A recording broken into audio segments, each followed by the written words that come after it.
The Tennis Gambling Podcast on the Sports Gambling Podcast Network is brought to you by Nordic Fantasy. Go win up to 325 times your entry with their new Pick 8. Sign up with the promo code SGPN to claim your special pick and a first-time deposit offer up to $250 in bonus cash on Nordic Fantasy, promo code SGPN. We're also brought to you by Rhythm. Get the best data-driven props and picks from Rhythm. Claim your 7-day free trial today by going to sportsgamepodcast.com/rhythm, sportsgamepodcast.com/RITHMM.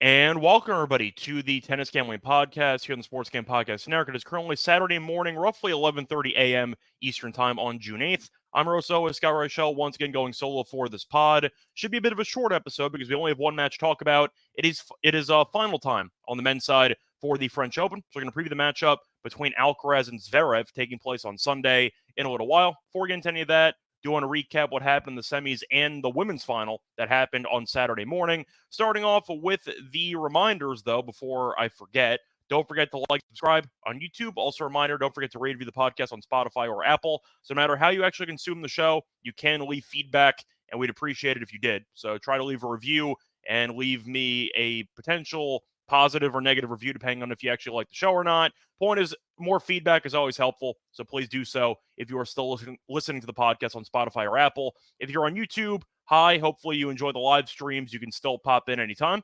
The comment section is definitely open in the live stream, so you're able to comment. I can read them out. And if you have any suggestions or any bets that you think I should be considering or something that you want to play that you want my feedback on, don't forget to reach out because I'll answer your questions. Besides that, though, I want to remind everybody once again that we do have more merch on the SGPN merch store for the Tennis Gambling Podcast because we have shirts, we have sweatshirts, and we have mugs. So there are multiple pieces of merch to actually buy for the tennis show if you want to show support. So don't forget to check out the SGPN merch store, not just for this show, but also for the other podcasts. And the feature podcast right now is the Hockey Gambling Podcast because we have the start of the Stanley Cup Finals today as Game 1 is taking place between the Oilers and the Panthers. And the Hockey Gambling Podcast guys are having a nice contest for the Stanley Cup. They're having a Stanley Cup contest with a grand prize of a $100 gift card and $100 cash. Go to sportsgamepodcast.com/Stanley Cup to enter. Now, starting off with the actual recap of the last episode and the women's final that took place on Saturday, I ended up splitting. I feel like it's been the common theme of the French Open. We've been losing the dogs, which is pretty annoying, but we're on a pretty good lock run. I think we're unbeaten with our locks since, I want to say since Alcaraz lost I'm trying to actually remember the last time we lost a lock. It's been a while. I was going to say when Alcaraz lost a set to the Zhang, but I think it's been a while. We've done quite well on the locks, and the same thing continued with the women's final. For the lock, we picked a very easy but juicy play. We had Paolini under 2.5 breaks at -163. Broke early in the match. I believe my argument was that it's going to be tough for her to break 3 times when she might only win 3 to 4 games in the match, and she only won 3 games. They faced off 3 times now in the head-to-head. She's won 3 games in each of the 3. It was an absolute destruction, just simply put. But the point is, Paolini, I believe, only had 1 break point in the entire match, which she converted on. But after she broke immediately in the first set, Swiatek took over, and Paolini never stood a chance. Besides that, for the dog, ended up losing.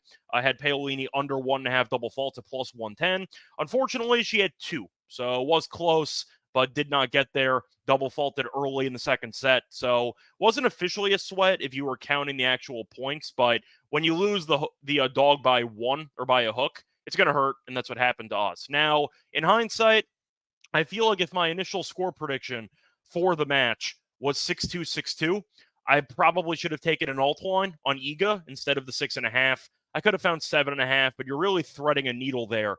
Point is, Iga destroyed her. It was a waste of time. Paolini, though, did go up 2-0, so shout out to Paolini for looking solid for, I don't know, about 5 minutes. And then after that, everything was just all Iga from that point forward. So Paolini, once again, was up 2-0 in the first set. So you thought, okay, maybe this will be interesting. Maybe Paolini might end up forcing a 7-5 set or something. Or sorry, she wasn't up 2-0. She was up 2-1. Apologies. So she was up 2-1 with a break. And after that, Iga proceeded to win 11 of the last 13 games. sorry, she won 11 of the last 12 games is what I meant to say. So, yeah, not exactly. I'm completely butchering the math on this. Sorry. So if it was 2-1, then she ended up winning, 10 of the last 11 games. That's what I meant. Point is, though, it has been, was it 10 of the last? You get what I'm trying to say. Point is, she absolutely destroyed her. And I do think at the end of the day, it was a spot where Paolini just didn't have any weapons to actually threaten Swiatek, as Swiatek was able to return the serves pretty easily. Paolini's also undersized, so the topspin didn't exactly help, as a decent amount of balls just seemed to go, I don't want to say over Paolini's head, but out of her, I'd say, comfortable strike zone. And you ended up seeing Swiatek capitalize on really just pushing Paolini back, forcing her to play defensively. And Paolini was desperately trying to, I guess, change the complexion of the points, which resulted in more unforced errors. But when you can't really serve that well and you're undersized, you're going to have a hard time beating Iga, and that's what happened, as Iga was able to basically demolish her throughout the course of that matchup. But once again, Iga dominated, and that was kind of the story of it. So nothing too shocking. We picked the 6-2, 6-2 score line. It was 6-2, 6-1. So almost got that on the nose, but when you're a minus 2,000 favorite in a Grand Slam final, I was not going to make a case for Paolini to win. I thought she was going to get steamrolled. She did, and Iga wins another French Open title. So I do have to point out that Iga right now is probably the best clay female player I've ever seen. I mentioned this a couple years ago, actually, on the pod, and she has won both French Opens since I mentioned it. I don't want to immediately call her female Nadal because it's disrespectful to Nadal, who dominated for about a decade and a half straight. But we're approaching territory where Iga just has no competition on clay. And I know that Osaka ended up having a chance against her early in the second round, and you saw Iga fight her way out of it. But when you win a Masters 1000 event and you win a Grand Slam title on clay, and you only drop one set combined in the process, and you beat Goff twice, you beat Sabalenka, you beat top-tier competition, and most of the time, you win in straight sets. You're just a phenom on clay. I don't know if there's anybody that can stop her. There's a reason why she was minus 150 or so to win the event. I even said in the preview episode for the Women's French Open that I thought Iga was going to win. I couldn't take her based on those odds. I'm not going to take minus 150 on anybody to win a Grand Slam title, but I'm not shocked Iga won. I don't think anybody is, and I'm not shocked that she killed Paolini in the final. Not going to take it away from Paolini, though. Props to her for actually making it to the final. I don't think anybody saw that coming, so good for her. I know she has doubles coming up with Irani, and I mentioned in the last episode, I did think that she would win the title with Irani, so we'll see if you end up seeing Paolini actually winning a Grand Slam title over the next day or so. So that might be the light at the end of the tunnel for her. After getting embarrassed by Iga for the third time in their careers, she still has a meaningful match to play, and she can still win a Grand Slam title. So we'll see what happens. But I wanted to mention that. Props to Paolini for making a deep run. Unfortunately for her, Iga is Iga, and that was really the story of the match. I feel bad, though, that after all the years of taking math, I just cannot do simple math at this point. But let me just do the math quickly, because this is kind of bothering me. So it was 1-1, then it was 2-1, and then she ended up winning 5 more games in that set, 6 more. So she won 11. So I got the 11 right. That's done deal. She won 11 of the last 13 games. Right, was it 13? No, wait. No, I was right. It was 11 of the last 12 games. I don't know why I was messing around so much with the math. Either way, point is, it was not 12 of 13. It was 11 of 12. I don't know why that took me so long to do. But the point is, Iga, once she was down with a break, 2-1, she, you know the meme with the guy, the drawing, sitting up in the chair with the controller when he's actually playing try hard at that point? That was Iga. She flipped the switch. Paolini had no answers, and Iga won again. So once again, hopefully the men's final is more competitive than the women's final. It should be. It's a very low bar. Paolini won 3 games in the entire match. So nice win for Iga, and we'll see what happens moving forward with Paolini in the doubles. But either way, time to move on to the men's semifinal recap. So getting into the actual men's matches that took place on Friday, you had 2 good ones. Now, for the lock and dog, a reminder, did win the lock. We had the over 3.5 sets for both matches in a parlay, and that paid out at plus 111. That got there pretty easily, as both matches involved each player splitting the first 2 sets. For the dog, though, ended up having Ruud to win and both players to win a set. We got the both players to win a set part. Ruud ended up losing, but that was plus 180. So he kind of went for it, and it didn't work out. For the matches, though, Alcaraz won a marathon against Sinner, his arch rival, as Alcaraz was able to come back from 2 sets to 1 down. I think the real point of the match that kind of decided the match was the 30-15 slam that Sinner had in the 4-5 game, and he ended up missing. And that ended up resulting in a break for Alcaraz to win the set. You can argue that the sun was in his eyes. I really don't want to hear it. He's about 5 inches away from the net, ended up missing a slam. It was a meaningful one, and Alcaraz came back and ended up winning the set and eventually the 5th set as well. Now, the match was interesting because Sinner had some cramping issues, and Alcaraz couldn't capitalize. Sinner's first serve volume, percentage was down. His overall speed was down, and Alcaraz had a bunch of break points in the one game where Sinner was seriously cramping, and he could not convert. And then Sinner eventually got the break and won the 3rd set. So you thought momentum might have been flipped in that moment. And then both guys were serving very well. I believe Alcaraz was able to convert the only break point in the 4th set for both guys combined. So really, both guys were serving well. I thought Sinner was threatening, but I felt like Alcaraz kind of found something throughout the latter stages of the match, where he was kind of changing the actual depth with the actual points with his shots. And I don't mean actually hitting it long. I mean hitting it short. A lot of short balls, a couple of drop shots, and it seemed like Sinner really struggled on the approach shots, and Alcaraz was able to lob him a couple of times. He was able to hit some passing shots. It just seemed like Sinner wasn't totally comfortable on those in-between shots towards the net, not volleys, but I'd say the driving overall shots,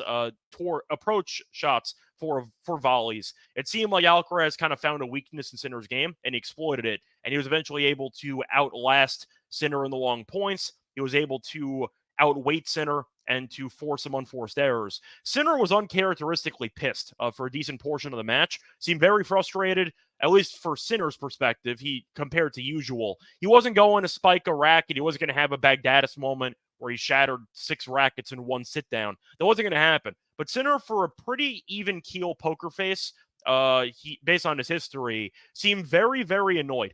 So it did seem like emotions kind of, I don't want to say got the best of him, but it seemed like he definitely noticed that a match was slipping through his fingertips, and Alcaraz got the job done. So good job by Alcaraz coming back from 2 sets to 1 down. I thought Alcaraz would win in 4 or 5. We ended up getting that, but either way, that was the match of the day. For the other match, you had an interesting one, but not that competitive.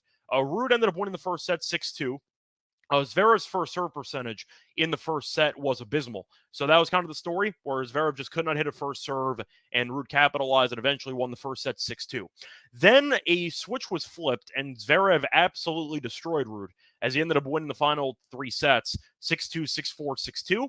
Ruud also seemed to get injured. His movement was not as sharp as it usually was. Seemed like Ruud was kind of punting on some points that he normally would get to. Point is, though, Ruud, health-wise, seemed a bit compromised, and Zverev capitalized as he won in 4. Ruud did enough to cash us a lock in a previous episode, cashed us the outright to win the quarter, and he also cashed us the over 3.5 sets in the semis. So I'm not going to roast him too hard for losing the dog for us in this one, but it definitely was not as competitive as I was hoping it would be, but it was competitive enough for us to cash the lock. But that's going to actually do it for the actual recap. I don't have much more to add. I thought Zverev looked very solid. I thought Alcaraz looked very solid. And I thought Sinner, even though he wasn't as sharp as he has been in other matches, because we know what the ceiling is for Sinner as the number 1 player in the world, I thought Sinner played well for the most part on clay. I thought he gave a good run in the French Open, and he made his deepest run ever in the French Open. Unfortunately, Alcaraz seems to be on a different, I'd say, level to some degree, maybe by a little bit, on clay, and I thought that was the deciding factor. And now you have a nice final between Zverev and Alcaraz, which should be very competitive. Now, before we get into the actual preview, do want to touch on one thing before I get into the match. I want to talk about Zverev because there was some news that's worth talking about. Not exactly gambling related, but it is pretty important in my opinion. It involves the legal situation with Zverev because the legal case about his ex-girlfriend or with his ex-girlfriend officially got settled. So that happened within the last day or so. For this one, Zverev ended up having to pay roughly 200,000 euros out of pocket, which is equivalent to around $217,000 in exchange. The player is found not guilty of any wrongdoing. I think the biggest loser, or the person that should feel the most shame in the situation, is, well, Zverev, I honestly think did it just based on what I have read into for the situation. But with the legal system, if you end up settling something, I'm not really going to talk about it that way. The biggest loser, I think, is definitely the ATP. Because the ATP, you might remember, cleared Zverev of any wrongdoing, and now he had to settle out of court, which I think tells you how fraudulent the ATP search actually was into the claims at the time. And I feel like it was very disrespectful to Olga and to how the whole process played out. And the ATP immediately just dismissing everything that happened due to lack of evidence. And yet there's apparently enough evidence for Zverev to be willing to settle in this matter. I do think is a bad look for the ATP. So I wanted to mention that. Now, Zverev had a bit of a freak out in the post-match press conference where he basically said, it's resolved. I want nobody to ever ask me a question about this again. For the sake of journalism, you should be able to ask the person the question about it. Like, I don't know why you wouldn't be able to. I understand why Zverev doesn't want to talk about it because it makes him look bad. But the journalists should not automatically abide to Zverev's request of not bringing it up. If they want to bring it up, they can. Zverev can dismiss it just by saying no comment. But in reality, the journalists should continue to bring it up if they want to. I don't think you're going to get an answer from Zverev because the case has been dismissed, so he's not going to be facing any legal consequences for the actions. But my personal takeaway for the Zverev situation, I think he did it. I think most people think he did it. If you read into the actual claims and the police report and you saw the images, it looked very bad. But the point is, it was settled, and you ended up seeing Zverev make a Grand Slam final and get his abuse case resolved in the span of about 24 hours. So wanted to mention it. Not going to go too much in depth on it.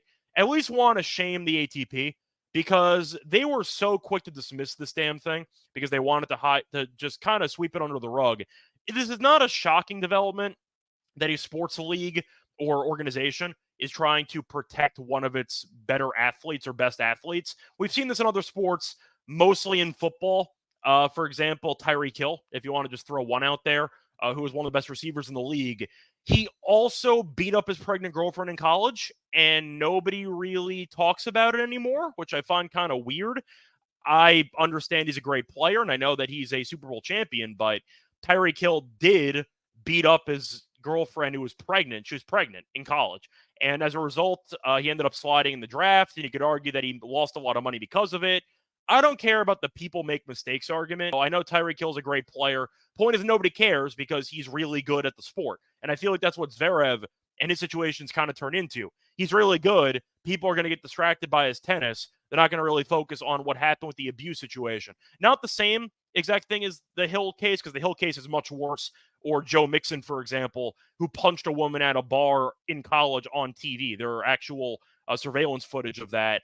And you ended up seeing him still play in the NFL. So we've seen leagues do this before. It's a very, very shady and a despicable practice, but I can't say I'm shocked that the ATP in hindsight tried to sweep it under the rug and because of lack of evidence, and then they settled it out of court, which tells me there was some evidence that Zverev's defensive counsel thought was credible. Anyway, that's going to do it for the actual discussion on the abuse case. Wanted to mention it, but either way, point is, before we get into the actual preview of the men's final, do want to talk about the sponsors of this episode. I want to talk about Underdog Fantasy because they have the Pick 8, which is now live for the NBA Finals. Create entries of up to eight picks, and Underdog will automatically double flex entries so you can miss up to 2 picks and still win your entry. With more picks, you have more ways to win, and the excitement is higher than ever. The best part, you can win up to 325 times your money, and it is definitely a great deal because you can use specials and boosts on all flex entries. I'm going to probably use my Game 2 Pick 8 entry, or one of the plays is going to be on Tatum rebounds, higher 9.5. I ended up cashing the first play that I gave out on this show. I gave out the Josh Green higher half of 3 in Game 1. Took his sweet time as he made one with 58 seconds left, but it still counts. Hopefully that continues in Game 2. Don't miss out on your chance before it's gone. A reminder, sign up the promo code SGPN to claim your special pick and a first-time deposit offer up to $50 in bonus cash on Fantasy, promo code SGPN. Welcome back, everyone, to the Tennis Gambling Podcast. Just finished going through the men's semis, recapping what happened. Now it's time to get into the actual preview for the men's final. For Alcaraz, he's around a minus 265 favorite. You have Zverev at around plus 225. For the spread, you have Alcaraz minus 4.5, Zverev plus 4.5. Over on for games is 38.5. For set wagering, over 3.5 sets is minus 205. Over 4.5 sets is plus 220. Alcaraz minus 1.5 sets is minus 125. Zverev plus 1.5 sets is minus 105. For the actual head-to-head, Zverev's up 5-4, which might surprise some people. But for this matchup, we've seen them face off a couple of times in Grand Slams. We actually have seen Zverev have some success against Alcaraz in Grand Slams. Now, we saw Alcaraz bury Zverev in the U.S. Open last year, which ended in straight sets. However, Zverev did win in the Australian Open this year in 4 sets. Should have been in 3, actually, but he completely punted that 3rd set before rallying to win the 4th. And they also faced off in the French Open back in 2022. I think that was the quarters, and Zverev did win that one in 4. So Zverev has actually given Alcaraz some problems, so you can argue just based on that, the line is a bit steep for Alcaraz to win at 265. It was 320, actually, at some point, but money has come in on Zverev. Now, nerves can play a factor because Zverev is fighting for his first ever Grand Slam title. He made a Grand Slam final once. You might remember it. It was the massive choke-off between him and Thiem in the U.S. Open during COVID, which Thiem ended up winning in 5. So Zverev ended up having a chance to win a Grand Slam before, then he choked, and that tiebreak was really, really depressing to watch. I think a couple of Zverev's second serves were below 70 miles per hour. It was a serious choke-off, but Thiem got the job done as he ended up winning in 5. So Zverev's trying to finish unfinished business, and he finally exercised the demons. He won a French Open semifinal match. He had been over up to that point, and he finally got through. Now, Alcaraz beat Sinner. He has been in great form so far in the event, as Alcaraz, besides the Sinner match that went 5, he's kind of been cruising. Dropped 1 set to the Zhang when he was already up 2 sets to nothing. So he really has never been threatened besides against the number 1 player in the world. To go through his path, beat Tsitsipas in straight sets, beat Felix in straight sets, beat Korda in straight sets, beat the Zhang in 4, beat Wolf in 3, and of course I mentioned that he just beat Sinner in 5. As for Zverev, he was on the ropes a couple of times. Lost the first set to Ruud, won in straight sets against de Minaur, lost the first set to Rune, and he was down 2 sets to 1. Then he came back and he won. And the real threat was against Griekspoor in the 3rd round. He was down, actually, double break in the 5th set, and he came back and won in a super breaker, beat Goffin, and beat Nadal in straight sets. So, point is, based on overall form and just the eye test, I think Alcaraz has been better than Zverev in the event, but Zverev might be the guy who, besides Sinner, has the best chance at actually beating Alcaraz. So I think Sinner's going to make it competitive. Do I think he's going to win the match? No. I think Alcaraz is going to win. I think that Zverev is going to make it, once again, competitive, maybe 4 or 5 sets. I expect both players to win a set. I don't see Alcaraz absolutely destroying him. I think Zverev will put together a good effort. He's been consistent. He has had moments where he's been able to lock it down, and he's been able to really just thrive with his consistency. I think that's going to be present again, but I do think Alcaraz, with his top spin and his overall just velocity on the shots and his movement towards the net as well, should be able to actually force Zverev to play very defensive at various points in this match. And assuming that Alcaraz's forehand or backhand don't short circuit, I do think eventually he'll be able to force the issue and force Zverev to blink on a couple of big moments. Now, I do think Zverev in this match should consider some serve and volley. You could argue both guys might try to do that. Alcaraz has been struggling a bit against serve and volley tactics. Sinner had some success, and de Jong had some success, especially in that 3rd set, which he won against Alcaraz in the 2nd round. Point is, though, I think that Alcaraz probably wins this in 4 or 5. I think it's going to be a marathon. I think I actually would lean to 5. I think Zverev can really threaten to win the match, but I think eventually he's going to fold. And I think Alcaraz, with his career record of 10-1 in 5-set matches, in the 5th set, he's 10-1, which I think is an insane record to keep tabs on. I've always mentioned that Nishikori has a great 5th set record. Djokovic, of course, does as well. 10-1 is crazy. So I think that with that being the case, I am going to go with Alcaraz to win the trophy. I don't see much value, though, on the 265, so I am going to try to pivot to something else that can possess a bit more value. I'm going to lean to the over in this match. We saw the first meeting between them in the French Open had 3 separate 6-4 sets and a 7-6. So that ended up flying over. I like the over in this as well. I think 37.5, 38.5 is a bit low. So I am going to go with that as my lean for the total. But I think Alcaraz wins, and I think that if you had to go for games, it's tricky at 4.5 because I think that it might go 5. So I guess I'm going to lean to Zverev on the games, but he can lose a set in lopsided fashion. So I don't see much value, but I think I am going to go with the over in games for this one, and I am going to pick Alcaraz to win. So maybe I would not mind the Alcaraz team total over 20.5. I think that might be worth a look, but just something to keep in mind. Anyway, that's going to do it for the actual preview of the men's final. Now it's time for the actual lock and dog picks. But before we get into that, do want to remind everybody once again that we are brought to you by Rhythm because the NBA Finals are here. Game 2 is on Sunday.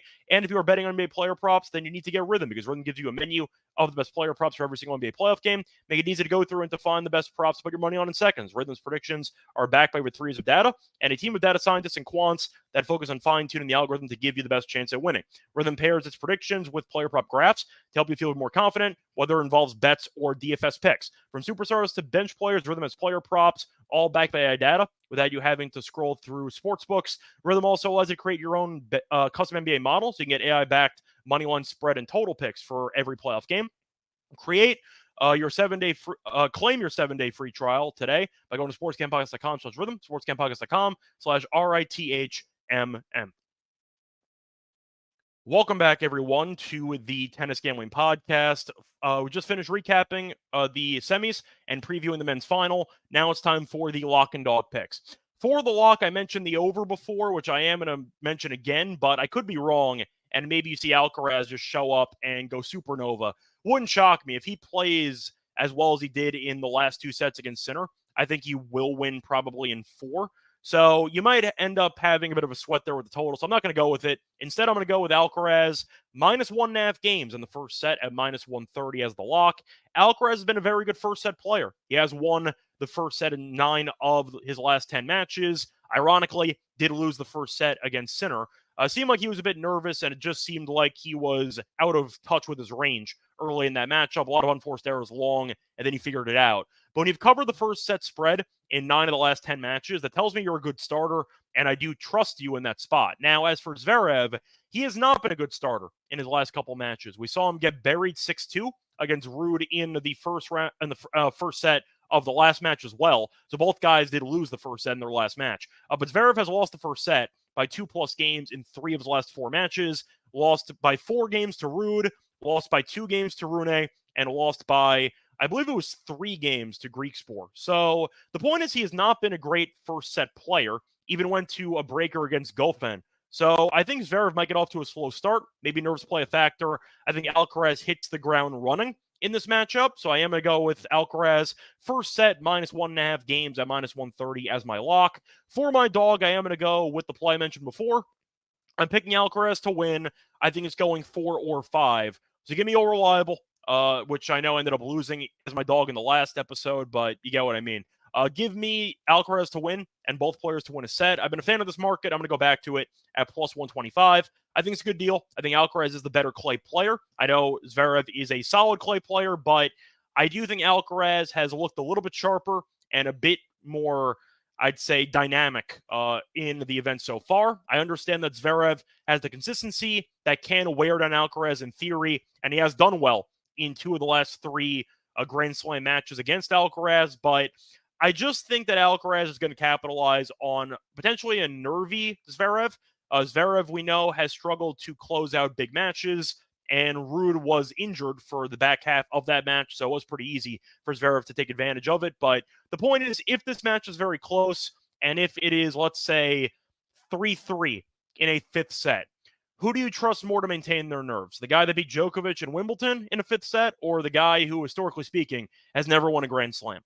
Probably the guy that's 10-1 lifetime in a 5th set. So I think that at the end of the day, Zverev will look sharp at times, but I do think he will struggle with his nerves at some point in the match if the intensity is raised and if it's definitely a crucial moment of the match. So that being the case, I'm going to go with Alcaraz to win, and I'm going to reduce the minus 260 price to plus 125 by taking Zverev to also win a set in the match. So once again, the plays for the final, I'm going to go with Alcaraz first set -1.5 games at -130 as the lock. For the dog, I am going to go with Alcaraz to win and both players to win a set at +125. That's going to wrap it up for this episode. A reminder, find me on Twitter at Reichel Radio.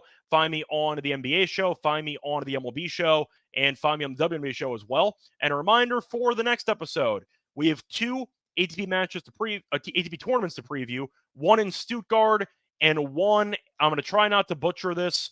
I'm going to completely butcher this. Sertogenbosch, I believe that's how it's pronounced. Sertogenbosch. I looked it up before we ended up going live. I think I did a pretty good job on that. So, Sertogenbosch, I think is how it's pronounced. We're going to preview those 2 grass tournaments. It's grass season, so get excited. Besides that, though, until next time, you know where to find me. Good luck to all of you and all of your bets. Bye, everyone.